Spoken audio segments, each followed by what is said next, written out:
All right, guys, welcome back. Episode 12 of the WRPF podcast. I'm your host, Alex Uslar.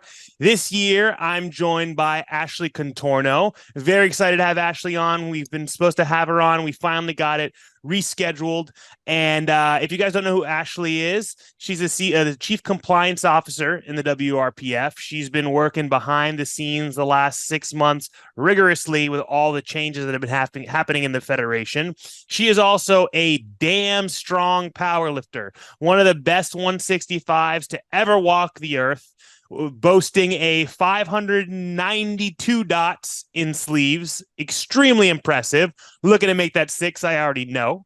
And Yes. so I'm excited to have you on, Ashley. Just so you guys know, this episode is going to be us kind of getting to know Ashley. That's what I want you guys to all know her. And then we're going to do a lot of future episodes also talking about different things in the Federation. Again, because we've been all behind the scenes with those things, laying the framework to then be able to bring them to you guys. So, Ashley, thank you for joining me and welcome.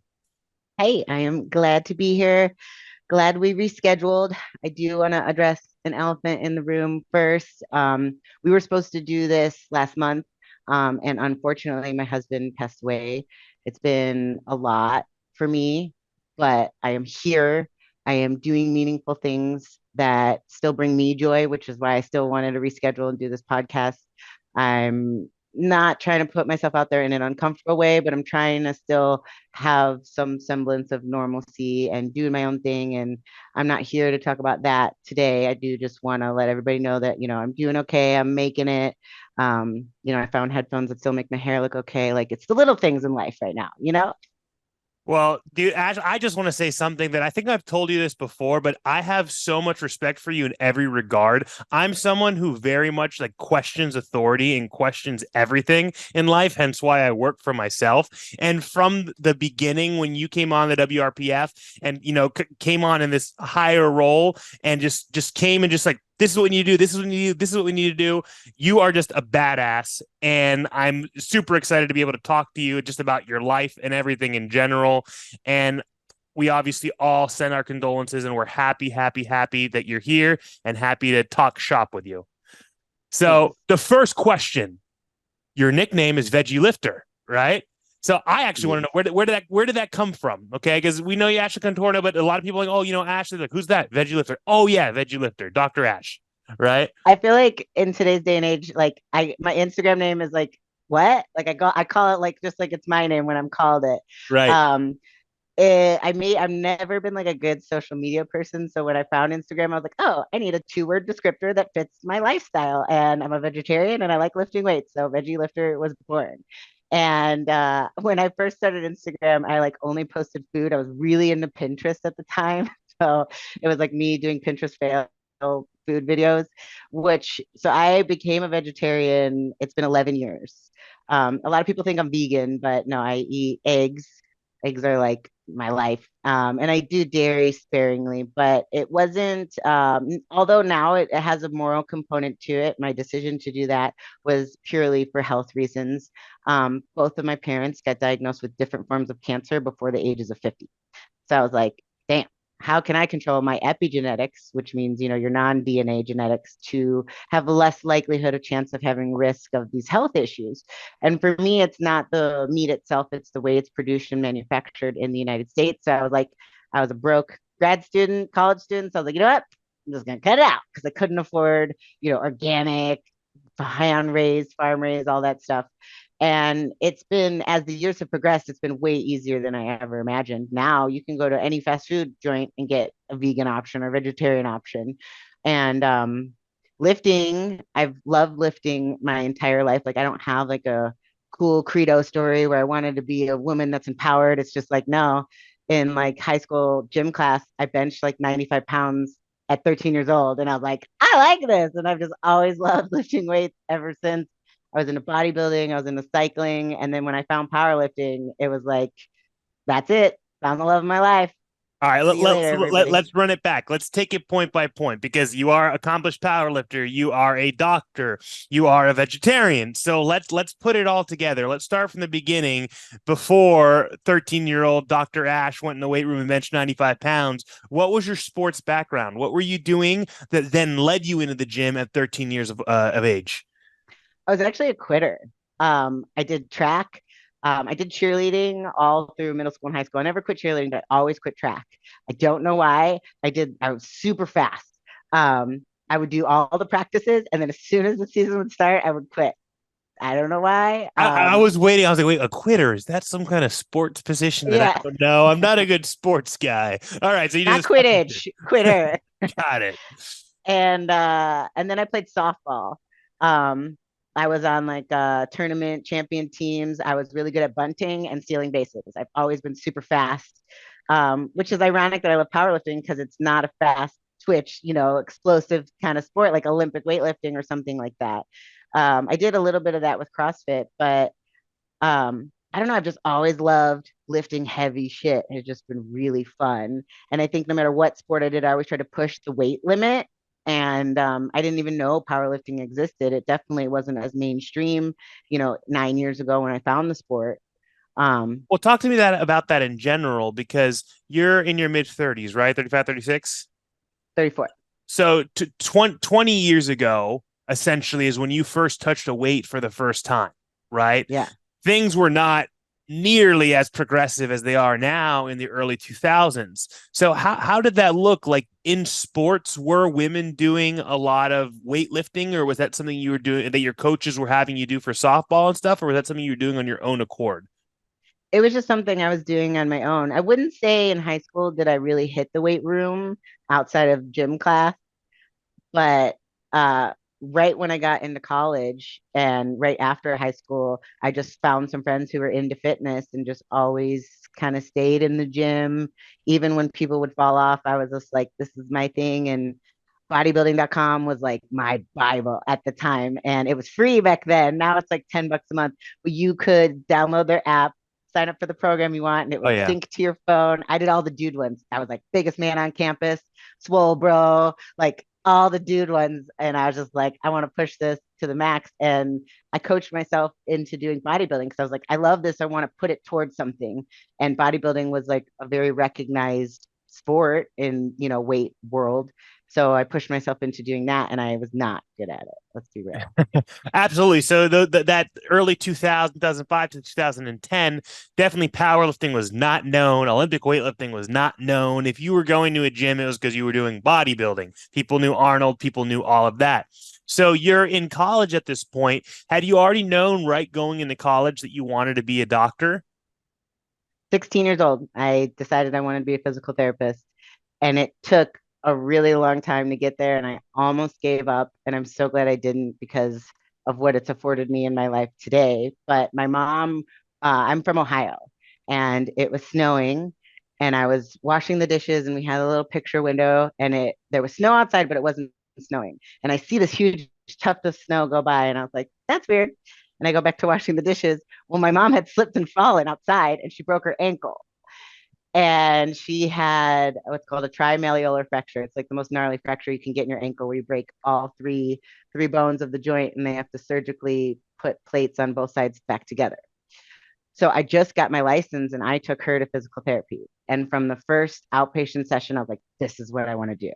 And I got my bachelor's degree in 3 years. I graduated when I was 20 or 21, and then it took me 3 more years to get into grad school because I had this master plan where I was going to be 23 years old and have my doctorate and be like the youngest PT there is. And that didn't happen. But I'm glad I didn't give up. It was difficult doing postgraduate work and just reapplying and spending all this money kind of for nothing. But it worked out. They make the program at like a medical doctorate, even though we get none of the fucking credit. Like the not only the level of education we have to achieve, but the scrutiny and toughness it is to get into the program. They accept like 30 to 50 individuals a year out of thousands and thousands of applicants. Like it is tough. And I'm glad that I stuck with that dream because it's really afforded me the coolest lifestyle I could, imagine. So tell me, because again, we're still in the earlier years. What kind of framework gave you such discipline? Because you're an extremely disciplined person. Everything from being an athlete, owning multiple businesses, compete and while still competing at a very high level, which is something I want to talk about later on in the episode. But what kind of frameworks did you have early on that started, being able to build that discipline to be able to continue to do both, and then through your college years compete in bodybuilding as well as going to a doctorate school? I just think it's in my DNA, yo. Like my dad calls it shiny ball syndrome. Like it's like, okay, I'm done with this. What's next? Like I was in the process of applying to law school before I came on the board or the team with the WRPF, because I was bored. And I can't sit still. I don't, it's not that I want to distract myself. I just get excited about doing new things. And the zest that I have for life and achieving, like I'm a goal driven person. So setting a goal, accomplishing it, and feeling the rewards of, reaping the gratification of setting, a lot of people set lofty goals for themselves and sometimes it never gets to come true. And it's just like, I just love living life and love having new experiences, and you're only limited by what you're afraid to do or step out of your comfort zone to accomplish. So I'm always like, give me more, like let's Yeah. go. And it's funny because I'm the exact same way, and I talk about that all the time. And then I'm sure you also deal with the same frustrations of people, asking you, look, how can I do this? How can I be like that? How can I be like you? How can I achieve what you can achieve? But I think we can both agree it's something it's in your DNA. You're Mm-hmm. either born with it or you're not. You can't create, someone that's a certain type, mental type, the thought type, to all of a sudden become this, ambitious push entrepreneur. It's like you're either wired like that from the beginning and you're going to do a lot of things and a lot of crazy things, and you fall but you get right back up, or you're one of those people you have to constantly punch a time card and you're okay with it, right? Yeah, yeah, for sure. It's definitely ingrained in you. Same. So continuing on your early 20s, going through doctorate school, you said you decided you wanted to compete in bodybuilding. So talk to me about that. How long did you do bodybuilding, and where did that athletic trend into eventually powerlifting? So I did natural bodybuilding competitions. I forget what I did. My first show was an NPC show. There was like 27 girls in my class, and I think I came in like 17th, which I guess is like middle-ish. Okay. Um, and I just had no idea what it was in. I'm just like jump in and figure it out as I go kind of person a lot of the times. And I did it for 4 years. So I did just all natural bodybuilding outside of that first NPC show. And I enjoyed it. I enjoyed having, okay, this is the event date. I get the process of, preparing for an event and just feeling that, prep, which I didn't even know what to call it at the time because it was so new and I didn't have a coach. I did get a posing coach at one point, but everything else I did by myself and I had no idea what I was doing. And I was training at a gym that had a little powerlifting room. And it was all, a lot of powerlifting gyms have all the powerlifting stuff under lock and key because it's someone's personal equipment and it was not mainstream. I know you and I deal with that a lot now about how spoiled people are with mainstream Oh yeah. powerlifting availability. So these dudes were doing this workout and I joined them and I did my first bench workout with them. And 3 weeks later, I did a powerlifting competition. I just like, it was like, oh, I was trying to look for something like this and I found something similar. But then once I was introduced to that, I was like, oh, this is what it is. Bye, bodybuilding. See you never. So I like to always have open powerlifting open when I'm talking to everyone. Was that first competition in 2016? The USAPL. Yeah. Yeah. Okay, so Yeah. talk to me about before that, because you did mention CrossFit, doing CrossFit a little bit. So was there, anything else like that along the way? I never competed in CrossFit. I just did it because I liked lifting heavy. And I realized in CrossFit that I was super strong in bench. Because the CrossFit coaching is coaching, Right. right? You get more hurt than you learn. And I hate You're at this cardio. point, you're an educated physical therapist who's already been involved in this industry or understands the human body way more than any of these guys that you're going to pay $150, $200 a month to do their class, right? So you're Yeah, I probably was just very like, skeptical of all of it. this is dangerous. The more that I learn, the more I learn this is not a good, and especially being a competitive person, it's like add time, weight, and competition. You're just like setting yourself up for catastrophe. And I actually did tear supraspinatus muscle in my shoulder. And that was my first like rehab experience. It was 2014 while I was still in school. I worked on rehabbing that. And I was like, I need to find something different. So bodybuilding led me into CrossFit, which I was kind of doing them both. It was just more of a fun way to exercise, right? And then when I found powerlifting, I was just like, okay, nothing else matters now. And so And that brings us to that open powerlifting. It's when I saw that, I got a good giggle because that's like kind of the typical, especially person who maybe comes from bodybuilding, has a preferred lift that they like to train a lot. You benched 80 kilos and you also squatted 80 kilos at that meet. yes, they did. Hell I yeah. benched and squatted the same. I had the biggest bench in the whole meet out of any female. I showed up. I had no idea. So the guy that was helping me, he was a power lifter, but he did like XPC. He was a geared lifter. So he didn't know USAPL. Everything I brought I couldn't wear because at that time they had the brand restriction rules. I was the dumb lifter, didn't read the rule book, didn't I did my first bench workout. 3 weeks later, did my first meet. Just jumped in. Um, Missed the squats because I missed the commands. So almost bummed out. Got one of those squats.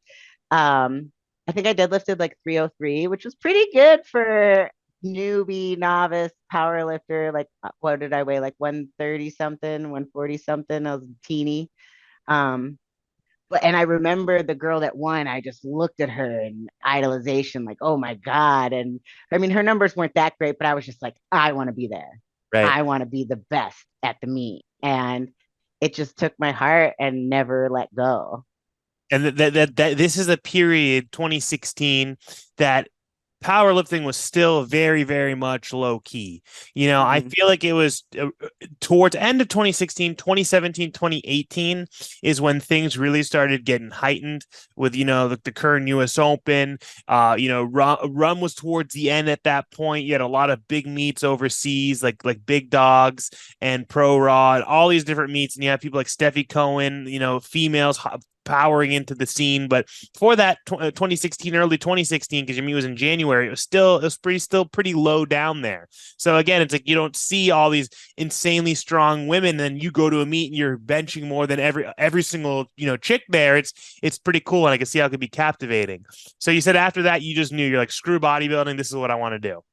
Yeah. And it was like right at the perfect time, like you said, where, social media was starting to pick up steam, powerlifting was starting to pick up steam. I found, my idols who then now it's funny to look at, they're my equals, right, in the sport. And, the Kern just became a thing. And I was like, that's my dream to do that competition one day. And I got to do it. And like, it just rolled from there where then I met Steven the following year and he was into bodybuilding and it was like, all right, let's push ourselves to see how hard and far we can go in our respective sports and just be the best. And we decided not to start a family at that time because we were like, you only get this window of this young physical body. Like, going on a trip to Italy is one thing. You can go on a trip to Italy anytime, when you're 20, when you're 30, when you're 50. You only get this youth once. So we Right. were like, let's capitalize on this youth, accomplish our goals while we can. And at that time, I didn't know how far this was going to take me. And then I kind of just kept getting better and better. And I just realized that, oh, this is my sport. Like, I really can excel here. And once I got invited to do the Kern, I technically didn't qualify that year, but um, someone was my coach who invited me anyways because it was pretty close to the meet, and I think a lot of dropouts happened, so they were trying to fill the roster. So Gracie did invite me, even though technically my dots didn't qualify at that time, and I did it, and I didn't do that well, but I still was just like, okay, now I need to really take this seriously because I'm on this level where I'm starting to be that person that I used to look up to, And then I got invited to do Boss of Bosses, and Well, that's let when, me just pause you real quick. We'll get back to Boss, but it's funny just so the viewers can hear. This U.S. Open was the 2018 current U.S. Open. right? That was the last year that it was USPA, I'm pretty sure. I was Mm-hmm. at that year. That was the one that was at like the big, huge convention center, right? Mm-hmm. I don't remember. Mm-hmm. So yeah, I'm being honest. But regardless, at that time, you hit a 458 dot. So for most people, most women, like that's something that a lot of people won't ever achieve. You bench 225. So that was already still very huge. But powerlifting had already gained so much steam at that point, and you're competing on the stage with all these other women. I could see how that really, really lit a fire and wanted to get you to keep going. But you were already extremely strong. So take me through then leading up to Boss of Bosses, which I was at that meet also.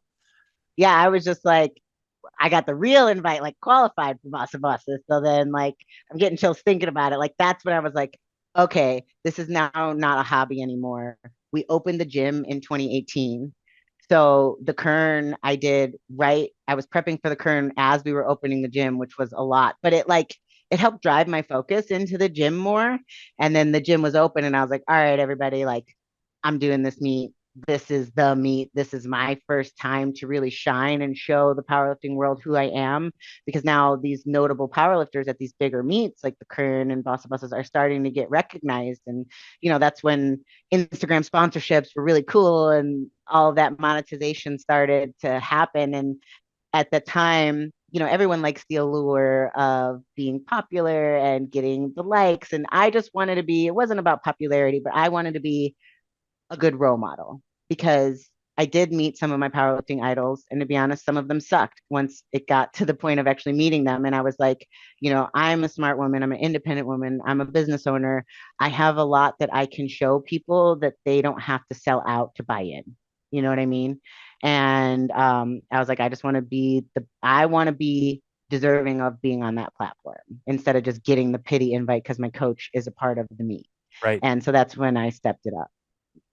Yeah, and that was, I believe, that was 2019 Boss of Bosses, and I believe that was the The last last year one. that it's happened. You know what I mean? Mm-hmm. And it's funny, just a side tangent of personal story, talking about idols. It really is, it is so cool and like feels so amazing because Dan Green, when I started powerlifting, was my idol. He's the One man. million percent. I started powerlifting in 2013, 2014, and that was when it was still a lot of big fat guys, right? There was still, that's where I was looking at the Andre Milenachevs and like, holy crap. That's where you're looking at the Eric Lillibridges, the Dan Greens, the Dan Bells, all these, big, big, big motherfuckers.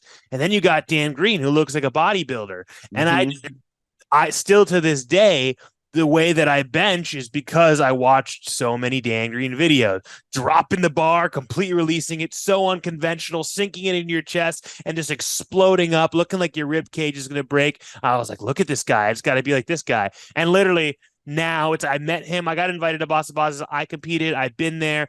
And to the point it was like I'm good friends with him and his wife. I was actually just texting him a couple weeks back about their kids and stuff like that. It's really cool and really crazy how things can come full circle. And then it is also a pushing factor because then you also do meet some of these other people you idolize and you see how they are. And it's like, especially when you're a business owner and stuff, and you look at a lot of those people, and a lot of them end up crashing and burning. They have their highs for short periods of time, but then their personalities and their egos end up crashing them down. So it's like being human and humble and a role model is what's going to differentiate you in so many factors to kind of keep you on top. Because even if you're not on top as an athlete anymore, you can be up there actually influencing the next generation of people and, providing knowledge, just providing support, right? Yeah. Yeah. Like look at Bama. She's still very active in the community and an inspiration and a great role model, even though she doesn't compete. I mean, she was one of them. And now I feel like I call her my king. Like she's one of my good friends now. And it's just, yeah, it is pretty cool when it does come full circle like that.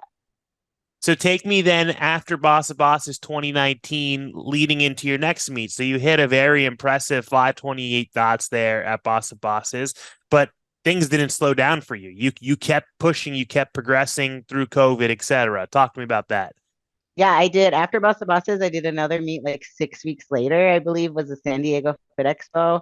Um, I broke, I think, like a national bench record or something there. And then I was like, okay, I'm on to something here with bench. Like, I'm very good at bench. You love bench. I love bench. Like, not many of us love bench. So, um, I kind of just that trajectory just kind of kept going. And I worked with Lonis Green doing conjugate for a long time, and I started the guys back in Ohio where I learned they did conjugate. They just jumped me in on their workouts. Like I had no idea. Like, what are these bands? What are these chains? They're like, just squat. I'm like, okay. And it was awesome and it was fun. But I did have some injuries that were from that CrossFit injury a long time ago where I tore my supraspinatus. My left shoulder's just never been the same. And it just kind of a little bit at a time got a little bit worse and a little bit worse. Um, I did take a little break from powerlifting to do a year of strongman just for fun because I also am really good at that sport and it's like, oh, it's dynamic. You're not just standing in the same place. Like, and then my shoulder like blew. Um, but and I had surgery in December. But before then, I mean, all the pro events really started picking up. And I was just like kind of gobbling them up. Like, I want to do as many as I can. Like, it's just fun. It's exciting. Pro meets suck to put on from a meet director perspective, as we've discussed, but they're really a special event to compete in as an athlete. It's an experience that's second to none, as we don't have this professional arena like real pro sports do. We're working towards it, and to be a part of those groundbreaking experiences is really cool. Doing Euromeet, doing the Clash, where I got my highest stats to date, was really cool. It's just really fun experiences, and I've kind of been, since Bossa Boss, is just riding that wave of kind of continuing to get a little bit better every time. My last meet, I dialed it in a little bit because my shoulder was really, really messed up. But now I'm working towards, a healthy recovery and realizing that I'm not as young as I once was and I can't compete 3 and 4 times a year, maybe one or two now, and just try to have better quality over quantity. Very cool. So we're at present day, and I'm going to pose you a question that I've asked quite a few of my last couple of guests, and a lot of them have said that have they've greatly struggled with it, and it's maybe either made their performances suffer or it's made their businesses suffer or whatever it may be. How have you been able to balance all these years? Because your gym's been open since 2018 when you started peaking, in the sport of powerlifting. How have you balanced being an overall multiple business owner, plus competing at a very high level? And for me, I've curated my life to surround the sport, basically. Like, I'll be honest, I don't really have a life outside of working and working out. But Same, if you, but I don't yeah, powerlift very well. but like powerlifting gyms create a really cool community. Like all of my friends are here. Like I don't just go to the gym and work out in this singular, headphones on, head down kind of bodybuilding fashion. I'm here with my friends. So not only am I getting that workout and I'm also getting my social activity. And granted, I'm not just in the gym talking all day, but I get to suffice both where my core group of friends are also like-minded individuals who have similar interests. I think if I wanted to hang out with other people, it would detract from those goals. And so I've just focused my life and centered my life around, I live, work, eat, breathe, shit, and sleep weight training, bodybuilding, powerlifting, and I love it. So I'm okay with it.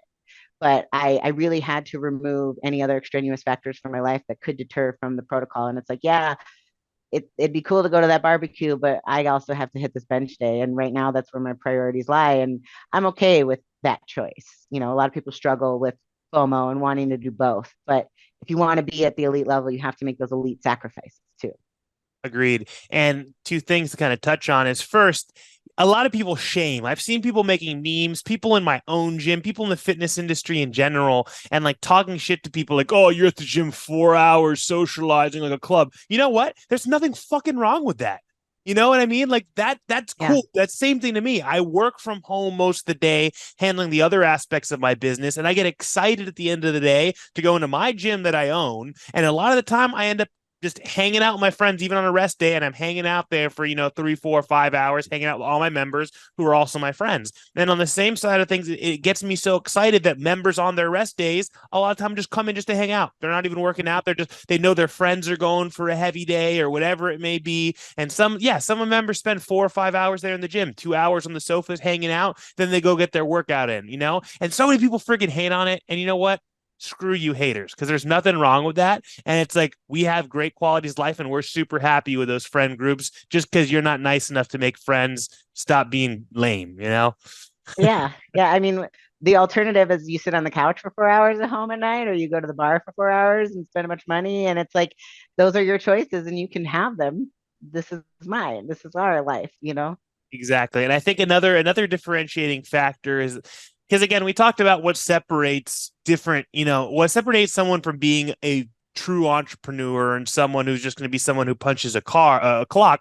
But there are those people that may not have all those characteristics to be an extremely successful entrepreneur, but can still, run something somewhat successfully. And those might be the ones that we see, that let like, the cleanliness of their gym or like their gym culture or their relationships or whatever it may be suffer when being selfish, focusing on powerlifting. But I definitely can see how because I see it from afar as a fellow gym owner. I look at all of it. You're someone who's been able to compete at a super high level while still managing and balancing very successful businesses and beyond just opening or just owning a gym. Because again, that's one thing. I've had plenty of people on here who've owned gyms. I own a gym, but you're also, like we talked about at the beginning, you went to school to be a physical therapist. That's no joke. And you're a practicing physical therapist, and that's something that it's taxing on your body to treat clients. It's not just opening your gym doors and letting your members in or being on a computer writing programming. Right. So that's kind of where I want to start pivoting, is to being a physical therapist. I have some different lists of questions of different things that I want to kind of touch on and talk about when it comes to being a physical therapist. So you practice out of your gym, right? Yeah, I have a 600 square foot clinic inside of my gym. It has 3 bays, so I can take on other therapists or massage, PT, chiros, whatever.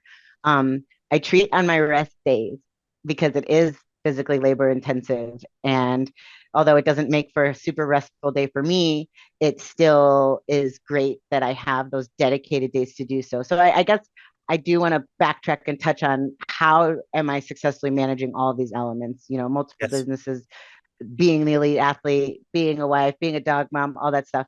Boundaries. I learned when we took on having the business, we were both working full time. I was working at a hospital. Stephen was working construction union as a plumber, and the gym was staffless. It still is. And so we had that entity going where we were both working full time. And then eventually I was able to step away and I started coaching and doing PT from my house. And I was just taking on everything because I was like, holy shit, I don't have a paycheck anymore. I need to make sure I'm making enough money. So I was just like, yes, you want a program? Yes. You want to be treated? Yes. And I was just the yes man. And then I burnt myself out real quick. And I was like, okay, I need to prioritize myself. Otherwise, I can't be of service and do all of these things. Here's my schedule. If you can't fit into this schedule, I am sorry, I have someone I can refer you to. This is my client list. If you can't be a client and follow these parameters, I can't take you on anymore. And I just really started, I had to backpedal, and it was a little difficult to add boundaries when there weren't any.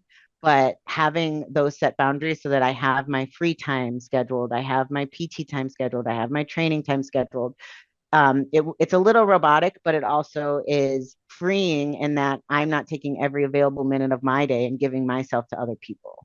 So I do only treat on Tuesdays and Thursdays, which does sometimes present a problem for people logistically.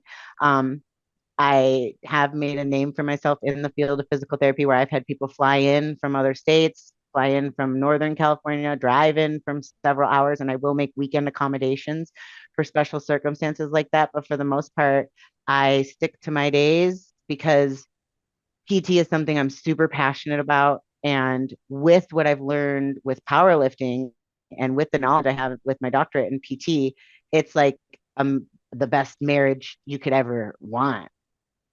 So just to touch on what you just talked about, I experienced that extremely as well from quitting my job in early 2020 to being, I ran my own coaching business while working for another successful fitness company. But when I jumped off and was like, I'm on my own now, I did that exact same thing where I just shoved everything in my mouth, bit off way more than I could chew, did as much as I could. So I was up to my neck and felt like I was drowning. But I do also think that that's an important thing about being an entrepreneur. You have to be willing to do that, and you have to be ready to do that at the beginning. in order to really try to build that foundation and all those different options. And then with time, when things stabilize, is when you can kind of scale and set yourself back, limit yourself on X, limit yourself on Y, but at the beginning, it's like, I think that is what helps breed the success, and it's something that's very hard. It wasn't until the last, like, 7, 8 months or so, the first year and a half that I was on my own, running my own businesses, that finally I was like, okay, I had a fear of like regression, and financial regression because I grew up extremely, extremely poor. And then it's like, you take a step back and you're like, okay, what do I really need? What can I prioritize? Because me and my family as a person is just as important, as in just committing all your time to work. There's no balance like that. So yeah, I totally, totally agree. And that's something that I thankfully was able to also find recently over the last year. So to Yeah. talk about treating in the gym, I think this is the perfect segue into one of the first questions that I had for you is I've struggled with helping my own clients as well. And you mentioned that you have even clients who fly out. What would your advice be on how can an athlete find a good PT near them and filter out the bullshit? That's tough. That like I do virtual sessions with people because people are like, I have no idea where to even start. I go to the doctor and they tell me just to stop lifting weights, and that is not an acceptable answer, which we all have been in that run around, right? Well, if it hurts, then don't do it. Well, that's not the answer. It's pretty devastating to me how little knowledge people have, even in my field of physical therapy, of lifting weights and intended movement under a load. Um, so I try to tell them actually to scale it back and to find like a good sports therapist, not even a PT, even just a sports rehab massage therapist who has that underlying foundation of sports as their base, and then kind of go from there. I do have some local recommendations here. Sometimes I can extend my network if someone reaches out to me and they're like, hey, I live here. Can you direct me to someone that could help me with this issue? Or I'll do a preliminary session with them to give them the knowledge they have so they can go equipped into that interaction. And it does suck because it is about just extending that olive branch and asking the right questions to find the right answer and then being able to present that to the right person. So it can be a really difficult process, but I would say starting at that sports massage or kind of sports practitioner style would be the best place, whether or not they're a PT. Fair. And that's actually a good segue into one of the next questions that I had of the effectiveness of online PT, so to speak, or like a Zoom kind of appointment versus in person for an assessment and a treatment. So what I'm inferring, and I'll let you go dive deeper in, is you offer that virtual to try to give an overall assessment of knowledge based on symptoms, decreased range of motion, whatever that may be. But obviously, it's like on a computer, you can't do that actual treatment, right? But at least they have that knowledge. They could take it to a PT, and if the PT is just like, "Oh, just stop doing this," like they can be like, "No, treat my XYZ." Yeah, yeah. So it's like, oh, I've had this left-sided back pain for 6 years, and I have episodes where I throw my back out and I'm in pain and I have a hard time sleeping, and squats are really provocative, but deadlift is fine, and I don't know what to do. And so just, oh, well, guess what? Your right foot is flat, and that is why your left hip and low back hurt. And it's just like, what? And it's like no one knows how to look above or below, and or oh, let me assess your squat, let me look at this video and see why your hip shifting. Oh, okay, well, your right hip is severely tight and that's why you're going in the hole of the left. I think you might have a leg length issue. And just arming them with that information then not only sends off a lot of light bulbs in someone's head, but they can then present that to someone who might have not had the ability to look. I will say that I have a really poor rate of return because I fix people in like 1 or 2 sessions and then they don't need to come back. So sometimes it's just knowing that information and then knowing what to do with it helps them fix themselves. And like that's where my fundamental issue with chiropractors are, is because they only address the symptom. They usually try not to address the problem, because if the problem goes away, so does the patient. Right. But I don't live with that philosophy. I feel like people should understand their conditions, why they're feeling the pain that they're feeling, where it's coming from, and also give them tools to fix it.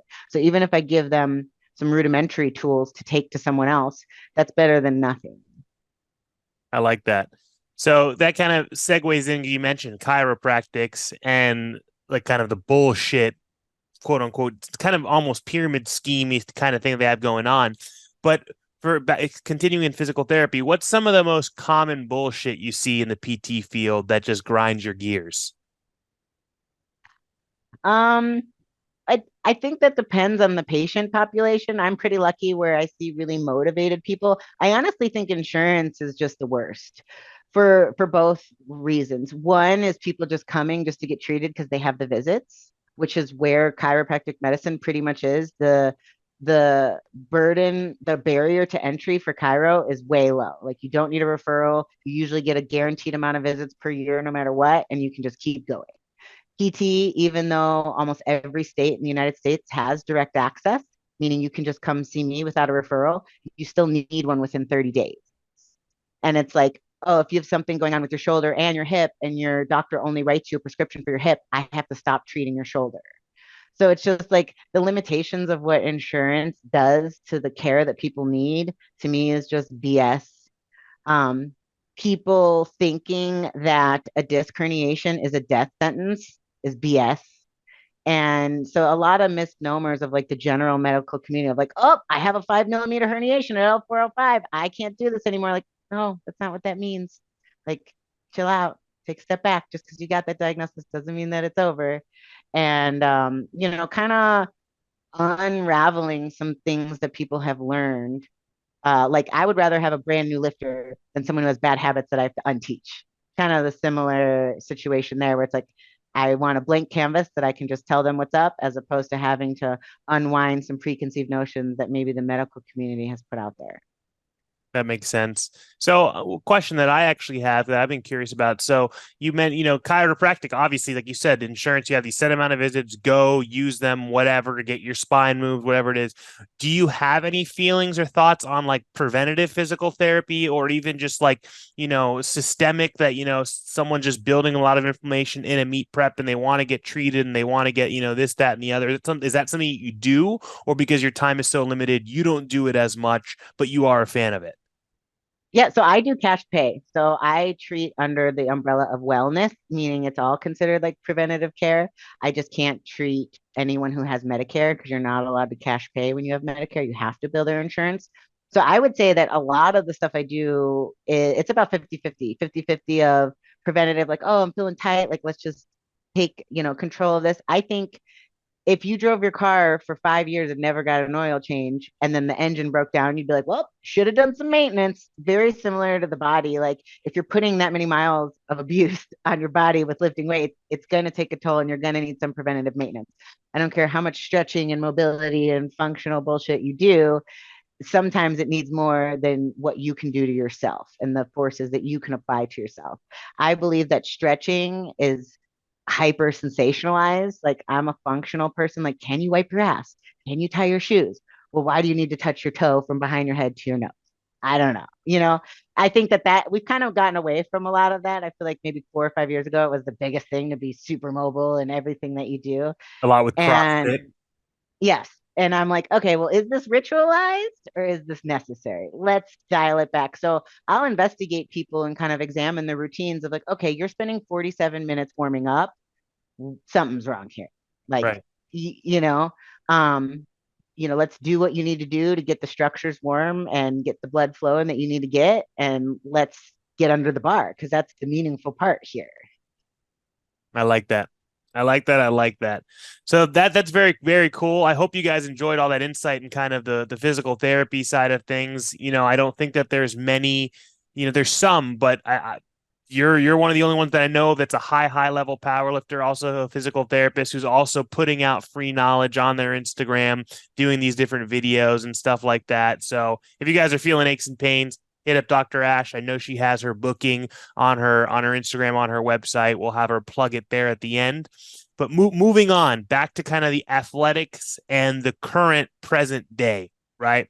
So take me into your next competition. You're prepping for the American Pro. We were just talking about that before we hit record, right? So take me into from your Yes. last competition prep. coming off of surgery to now a little bit of time off season, now getting ready for the American Pro? Yeah, so last year I did the Ghost Clash in the beginning of the year. My shoulder was like a little bit messed up then, but not as bad. Um, I went for the world record bench the year before, missed it on my own error. I looked up the wrong number in open powerlifting and I went way too high, and I will forever kick myself in the ass for it. And then by the time the Ghost Clash came, my shoulder was starting to deteriorate to where my bench wasn't as high as it was. I think I benched like 331 there, or something. And then I did the Pro Raw in September, and I really took a big hit there. Kind of with all my lifts, I was just at the point where I already paid to go to the competition. I already booked all the accommodations. I was like, I'm not going to do terrible, but I'm definitely not going to do my best. But I'm still going to go and put on a show. And then in December, I had a subacromial debridement, which is like where they shaved the bone spur. That there was a bone spur there. They cleaned up all the fraying tendons. I had two tears in my rotator cuff and my labrum is torn, but none of it required repair. It was just a big cleanup job. And within 6 weeks, I was already benching like 185. The surgery was super successful. I have no more pain. I like forget that I even had surgery and had pain. And so now I'm really excited to start prepping for the pro.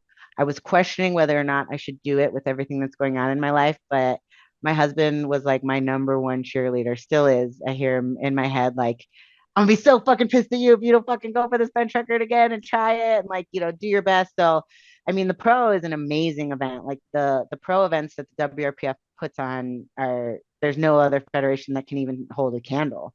And I feel honored to be able to go on with this platform and this stage. And I'm kind of just getting really back into the swing of things now, as far as strength and consistency, being in the gym after surgery and all that. So I'm excited for it. I'm benching now. I think the heaviest I've gone since surgery is like 265 for a double, and it was easy. So I can't wait to keep pushing it. Hell yeah. So with that said, do you have any, obviously you said that bench record, any specific goals that you feel comfortable sharing for the American Pro as well as your all-time goals? And, right now, the women's 165 weight class, I think is the most stacked class in powerlifting and possibly the most stacked class that has ever existed in powerlifting. All the other women are going for wraps this year, but you're sticking to sleeves. I hope that we get to see all you guys, all four of you, head to head at some point. But what's your overall goals with that bench record, with everything else for the American Pro? I hate wraps. I've done wrapped competition twice. Um, it just is too much. Like it's high maintenance for me. Like I hate asking for help. So that's why I Right. don't like doing it, because you have Yeah. to have a training partner consistently. And so for me, I've tried the past three competitions to squat 501 on the platform in sleeves, and I have missed it every time. I've done it in wraps. I want that 501 or more in sleeves. That is a huge goal. Bench anything close to what I've done or more. I mean, obviously the record in sleeves is 360 now. It has been broken.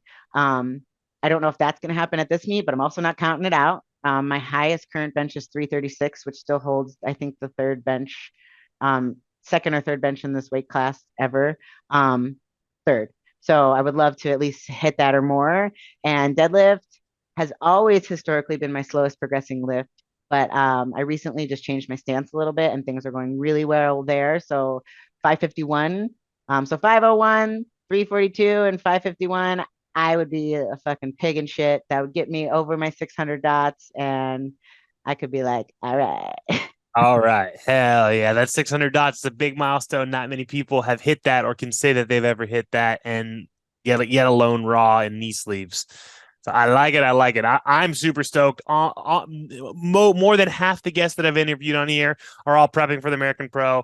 We're going to all be there. You guys are going to be watching the live stream. So it's going to be a show. I definitely encourage you guys to come out to Virginia if you don't have anything going on in October, because the venue's amazing. The production's amazing. It's just a fun damn time. And I'm excited to see you compete.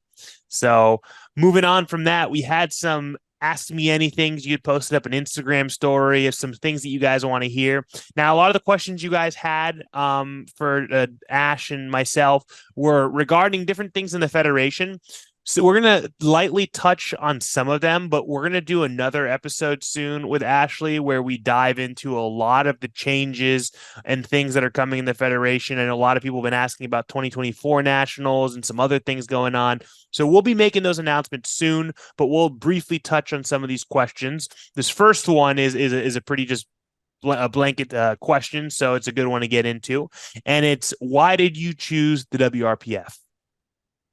It was an easy decision for me. I've competed in many federations, but to me, the WRPF is really living and an embodiment of what its stamp is for lifters by lifters. And I feel like as a representative of the community, my choice reflects, where I'm going to spend my dollars is a reflection of where my morals are. And my morals are for lifters and by lifters. And I feel like the WRPF as a whole has done more for the powerlifting community than any other federation combined.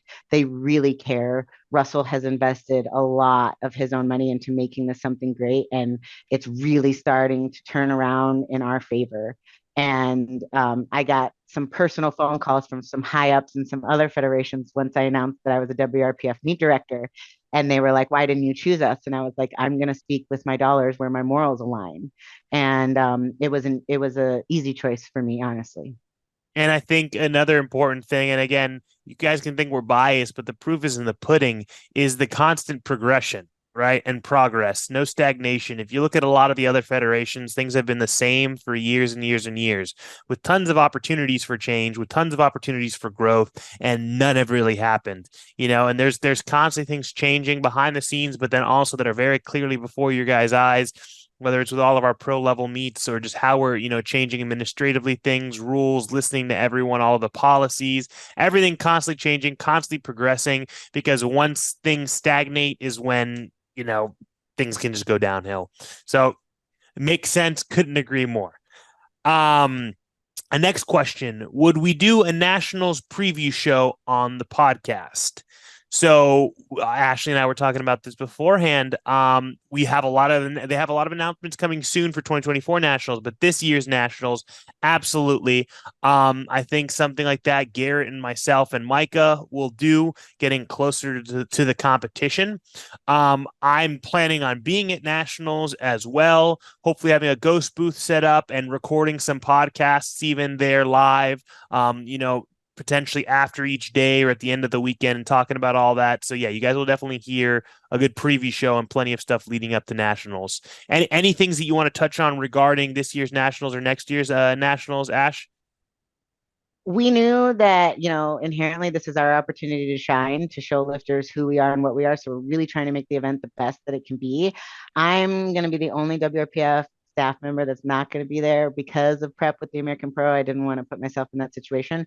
But South Bay Shenko Mono and the current Mono that we both have here at the facility, they will be there. So I'll be there in spirit with my Mono. I love it. I love it. I love it. Those ghost monos never fail. Yeah, that's right. So someone else asked, what's the status of national level referees and records? So national level referees, we've promoted, I want to say the numbers 55 or 56 level two referees, which are the equivalent of our national referees. We've set a standard where we only want to do national records at national level meets or higher. We don't feel like it's a good choice as a federation to dilute what that record means and stands for to allow it to have happen at an event that isn't of that caliber. Entering a meet as your first time to be able to set a national record is something special. And we want to keep that at that high bar and keep it set so that you can only break them. And it also encourages higher level participation, because what is the point of doing a national meet if you can break a national record at any level meet? So we are setting up a series of regional meets for next year, which I'm sure on the podcast you guys will talk about it all more, that will be eligible for national records. So there's going to be more opportunities in 2024 moving forward outside of just nationals, which is really exciting. Yeah, I definitely think, Ashley went ahead and teased it there. Be on the lookout for announcements regarding the regionals. That's going to be something that's very, very cool and be added for 2024. So moving on to the next question. Do you have to be a ref to help with meets? No, I think that this is like a great way to uh, enter into the realm of powerlifting. If anything from like working the door, spotting and loading, being the scores table person, taking lifter entry. Obviously, you need to know how the event is going to run to be in that position where you're doing the scores table. But if you're interested at all in joining in this sport, it's a great way to start to learn from the ground up because even to be a ref and a meet director, you have to have knowledge of all of that. And it's like if you don't try, you don't know where it's going to take you. So like my expediter and my scores tables persons, they're not officials in the WRPF, but they do a great job and they love it. And meet directors need a lot of help. So it's like the more people that are willing to step up and offer their time, because a lot of this is just out of pure love for the sport. Not a lot of people are getting paid to do this. There's not a ton of money to go around when it comes to doing stuff for meets. And I pay all my people as much as I can. And a lot of people do this just out of the kindness of their heart because they want to volunteer. So no, you don't have to be an official, and it's a great way to get involved to help out, in your local community and your meet directors because they will love it.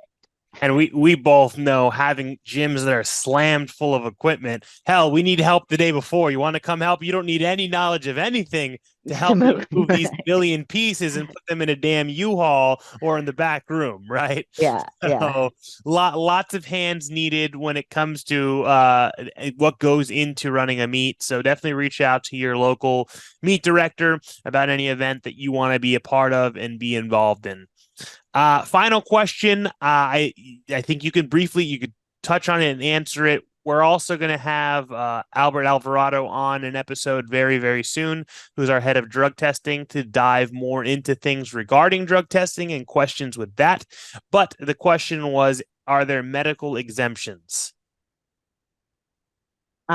We do not currently have medical exemptions, but so if you let's explain what a medical exemption is. It is a therapeutic use exemption, meaning if you are on a prescription medication that is technically a banned substance, you can have a letter, a prescription, a doctor's note that says, this is why I'm on this medication. I'm taking this amount, and then you get this exemption. Like, for example, there's an acne medication called spironolactone that a lot of people have taken and have use for that.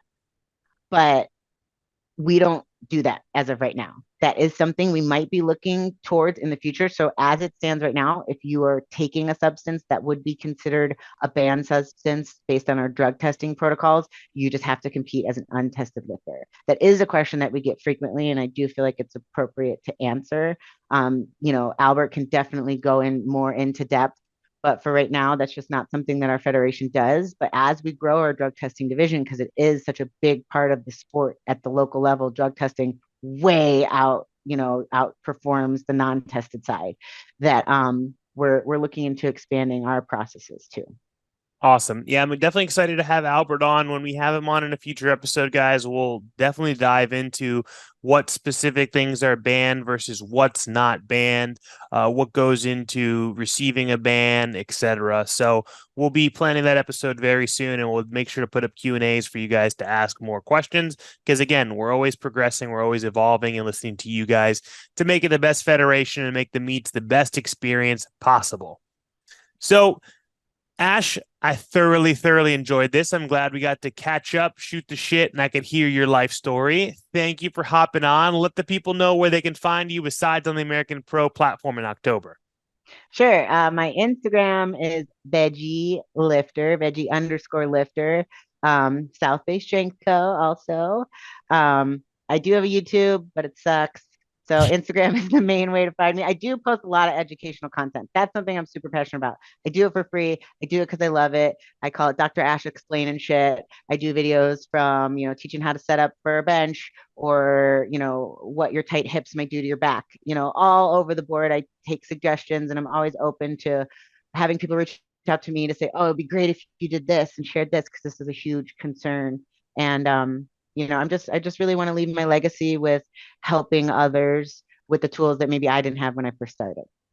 I love it. I love it. Well, thank you for joining us, Ash. Guys, I hope you guys enjoyed this week's episode of the WRPF podcast. Thanks.